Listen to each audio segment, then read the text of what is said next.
صوفیہ نے جب عشق حقیقی کی بات کی تو اردو شاعری نے اسے استعاروں میں ڈال دیا۔ محبوب دراصل خالق ہے، شراب دراصل سرشاری ہے، اور شمع و پروانہ دراصل فنا اور تسلیم ہے۔ روحانیت ایک خوشبو ہے اور اردو شاعری وہ ہوا جو اس خوشبو کو اور پھیلا دیتی ہے۔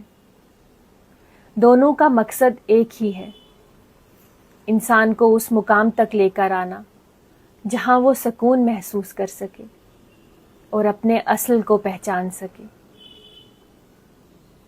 اردو روحانی شاعری میں علامہ اقبال کا نام فہرست میں اولین ناموں میں سے ایک نام ہے۔